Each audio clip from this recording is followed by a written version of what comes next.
और त्योहारी सीजन आने वाला है और त्योहारों पर मिठाइयों की मांग को पूरा करने के लिए मिलावटी मिठाइयों की कालाबाजारी आपको बता दें कि इस समय तेजी से चल रही है। मिलावटी और जहरीली मिठाइयों का कारोबार शुरू हो चुका है। हालांकि कोरोना के 2 वर्षों के कारण इनका कारोबार चौपट रहा और इस साल महामारी के चलते राहत मिलते ही ये फिर से सक्रिय हो गए हैं। मगर इनके काले कारोबार की सूचना फूड सेफ्टी विभाग को जैसे ही पता चली, विभाग ने समय गवाए बिना इस मीठे जहर की खेप बनाने वालों पर छापा मारा और साहिबाबाद थाना क्षेत्र के गणेशपुरी में उस वक्त हड़कंप मच गया जिस समय फूड विभाग की टीम एक रसगुल्ला फैक्ट्री के अंदर पहुंची, जहां पर केमिकल कलर डालकर रसगुल्ला बनाए जा रहे थे।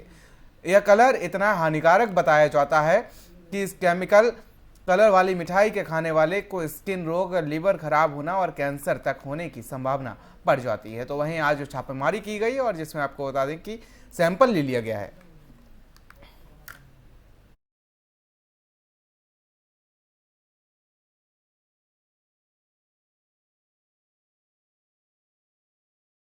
तो वहीं मुरादाबाद में मदरसों के सर्वे को लेकर सपा सांसद एसटी हसन का बयान सामने आया है, जिस दौरान उन्होंने कहा कि सर्वे फैसिलिटी के लिए किया जा रहा है तो कोई एतराज नहीं। मदरसे में अध्यापकों की तनख्वाह बढ़ाएं और कंप्यूटर लगवाएं, इससे उनको बिल्कुल भी एतराज नहीं है। लेकिन मदरसों की आड़ में राजनीति ना की जाए। अगर मदरसों की आड़ में राजनीति का इरादा है तो इससे उनको एतराज है। गैर मान्यता प्राप्त टूटे फूटे मदरसे अपने रिसोर्सेज से मदरसे चला रहे हैं और जिसके लिए वो चंदा इकट्ठा करते हैं। मदरसों के सर्वे वालों की मंशा को जानना बहुत जरूरी है।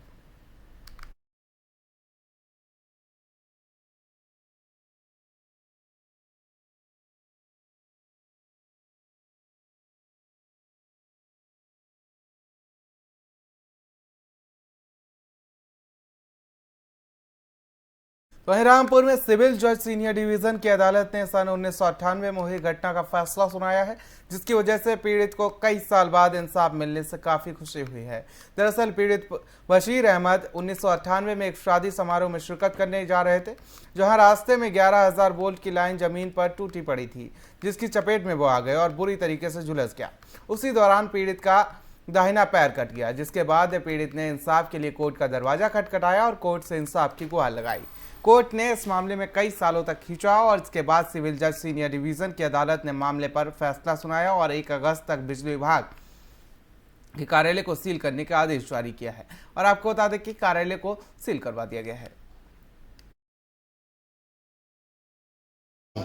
जिनका रामपुर आ रहे थे अपने किसी शादी समारोह में शिरकत करने। ठीक। रामपुर में जब आए तो रामपुर के गांव में बिजली के जो तार 11,000 वो कोई शायद नीचे थे, उसी की चपेट में ही आ गए, जिसकी वजह से झुलस गए। अच्छा। उसमें दोनों पैर झुलस गए और कंधा भी झुलस गया। इनका बरेली में फिर इलाज चला।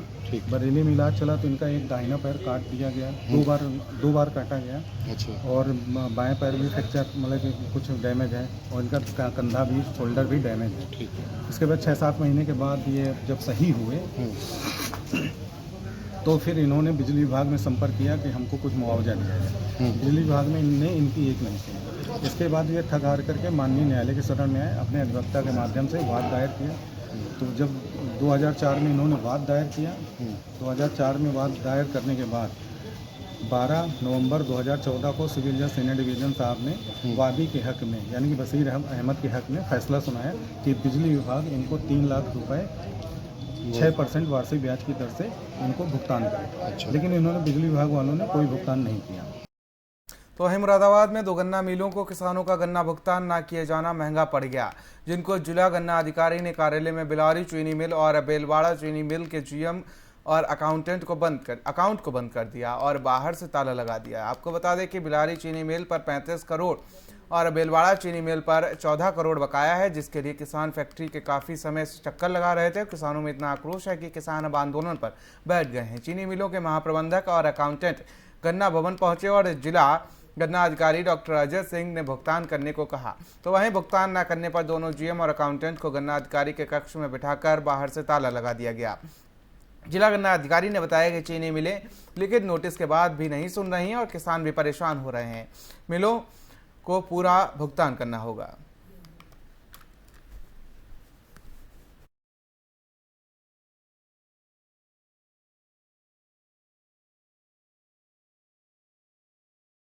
तो वहीं महोबा में भीषण सड़क हादसा हुआ है। ओवरटेक करने के कारण स्कूलों की मिनी बस ट्रक से टकरा गई, जिसके बाद दुर्घटनाग्रस्त हो गई और बस में सवार चालक सहित 16 बच्चे घायल हो गए हैं। मामले की सूचना पर पहुंचे स्थानीय लोग वहां पर मदद करने के लिए पहुंचे और स्थानीय पुलिस और एम्बुलेंस को सूचना दी गई। मौके पर पहुंची पुलिस ने रेस्क्यू अभियान चलाया और घायलों को इलाज के लिए अस्पताल में भेज दिया, जिसमें से चालक और 3 बच्चों की हालत नाजुक बनी हुई है। और स्कूल बस के दुर्घटनाग्रस्त होने की सूचना मिलते ही डीएम मनोज कुमार और एएसपी आर.के. गौतम भी मौके पर पहुंचे और पूरी घटना की जानकारी ली और आगे की कार्रवाई शुरू कर दी है।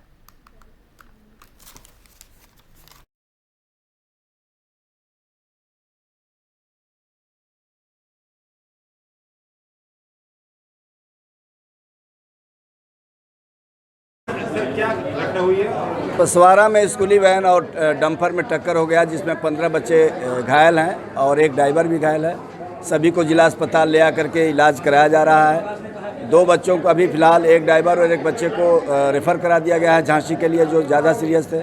और 2 बच्चों को अभी डॉक्टर साहब से बात हो रही है कि अगर देखते हैं, अगर वैसी बात कंडीशन बनती है तो उनको भी रेफ़र झांसी के लिए कराया जाएगा। शेष सभी का इलाज सुचारू रूप से चल रहा है। CMS साहब, सभी डॉक्टर। तो वहीं आगरा में टाटा सॉल्ट कंपनी ने बड़ी कार्रवाई की है, जो पुलिस के साथ मिलकर बाजार पहुंची और दुकान पर बिक रहा नकली टाटा नमक की छापेमारी की। और जिस दौरान विष्णु नाम की दुकान से पुलिस ने नकली टाटा नमक की 5 बोरी और 250 नमक के पैकेट को बरामद किया है। आपको बता दें कि मार्केट में नकली नमक बेचने से काफ़ी शिकायतें पहले से ही मिल रही थी, इसके चलते कंपनी ने रेड डाली और भारी मात्रा में नकली नमक को बरामद किया गया। टीम ने उस नमक को तुरंत नष्ट किया और पुलिस ने आरोपी कॉपीराइट नमक बेचने वाले दुकानदार के खिलाफ धारा 63 और 65 के तहत मामला दर्ज कर लिया है।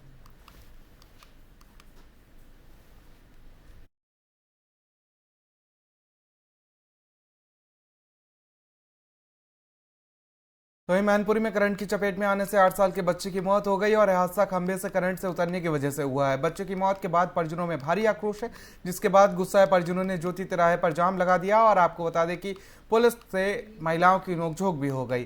परिजनों ने प्रदर्शन कर बिजली विभाग के आरोपी के खिलाफ सख्त से सख्त कार्रवाई करने की मांग की है और साथ ही मुआवजे की भी मांग की है।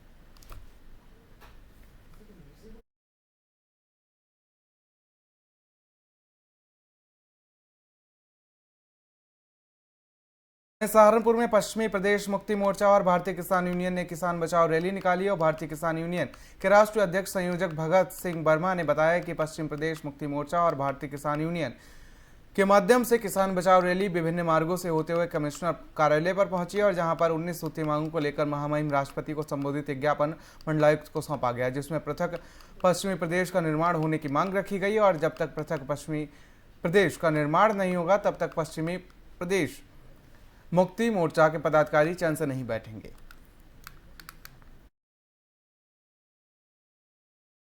पश्चिम प्रदेश मुक्ति मोर्चा और भारतीय किसान यूनियन वर्मा का किसान बचाओ रैली है।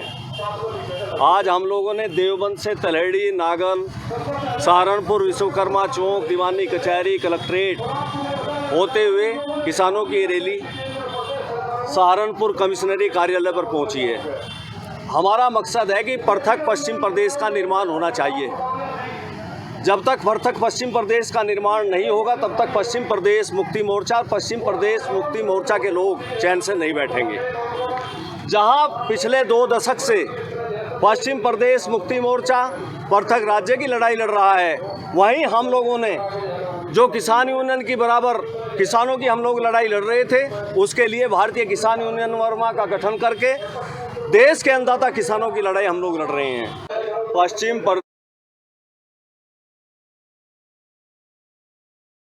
इस बुलेटिन में फिलहाल मेरे साथ इतना ही। मुझे दीजिए इजाजत। देश और प्रदेश की तमाम बड़ी खबरों के लिए आप बने रहिए FM न्यूज़ के साथ। नमस्कार।